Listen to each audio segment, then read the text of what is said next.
Many believers today think they're walking with God, but they're actually walking in comfort disguised as calling, because not every peaceful season is God's approval. Sometimes it's heaven's silence, and God is asking, are you following me or just following what feels good? If that question makes your heart tremble, you need to hear this. Because if you've ever wondered whether you're truly in God's will or just avoiding discomfort, these next 7 signs will reveal what path you're really on. And I promise, one of them will expose something you never saw coming. 1, you'll feel more broken than blessed, but closer than ever. When you're truly on God's path, comfort is replaced with conviction. Your prayers change from "God, make this easier" to "God, make me stronger." Think of David, anointed to be king, yet sent back to tend sheep. God was training his heart before his hands ever held a crown. So if life feels like you're breaking more than you're building, maybe you're not off track. Maybe God is pruning you for purpose. Don't run from the breaking, run through it, because the breaking is where God shapes his vessel.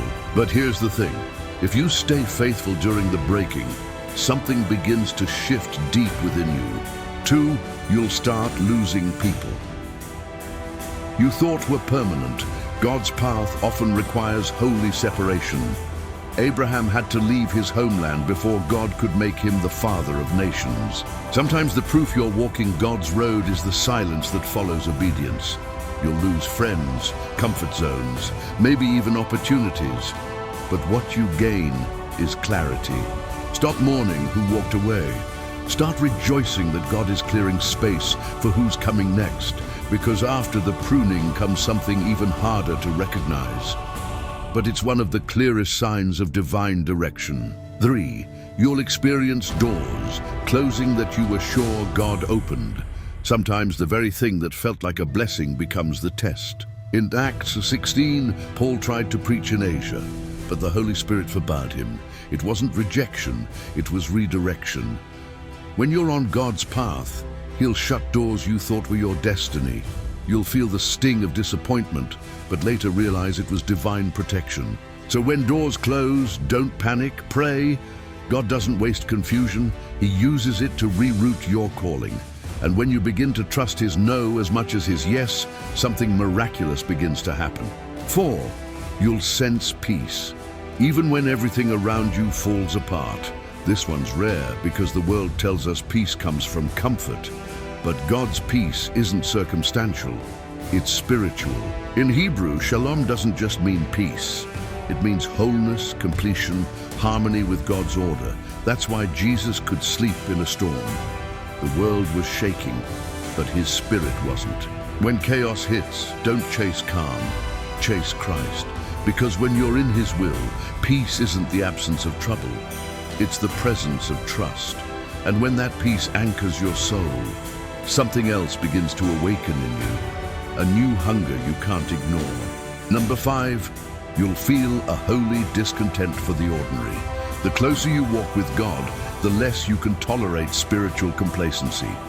Suddenly, shallow conversations feel empty, and surface-level faith doesn't satisfy. Jeremiah said it like this, "His word is like a fire shut up in my bones." You can't stay silent. You can't stay still. This is the Spirit awakening purpose. And it's uncomfortable because you can't fit back into who you were. Lean into that discomfort.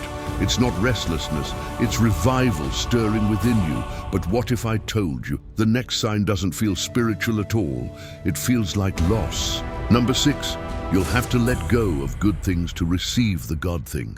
Following Jesus means constant surrender. Peter had to drop his nets before he could carry his cross. Sometimes God asks you to lay down something good, not because it's bad, but because it's not best. And that's where most believers stop. But real obedience means trusting God's trade. If He's asking you to let go, it's because He's already prepared what's next. Don't cling to what was. Step into what's becoming.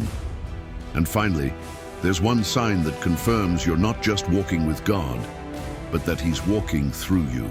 Last sign, you'll start producing fruit that outlasts your feelings. When you're truly on God's path, your emotions no longer drive you. Your obedience does. You love when it's hard. You forgive when it's undeserved. You serve when no one sees. This is what Jesus meant in John 15. Abide in me, and you will bear much fruit. Because fruit doesn't grow in comfort. It grows in surrender. Keep abiding, even when it's slow, even when it's silent. He's forming eternal fruit in you. Maybe right now you're in a season where you can't tell if you're still on God's path. You're praying, but nothing's moving. You're obeying, but nothing's changing. And you're wondering if you somehow stepped off the road He called you to walk. But listen, God's path was never meant to be painless. It was meant to purify. He's not trying to make you comfortable. He's trying to make you holy, and holiness is rarely easy. So if it's hard right now, you might be closer than you think, because God's path doesn't always look blessed, but it always bears fruit. Don't measure His presence by how easy it feels. Measure it by how surrendered you've become.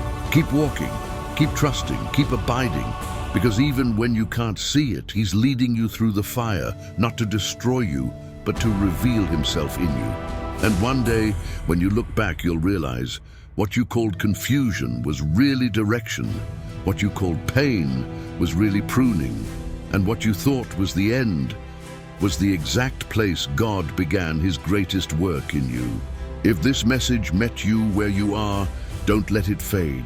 Share it with someone who's questioning their path. And if your heart is ready to walk deeper with God, subscribe to Abide Within, where we don't chase comfort, we chase Christ.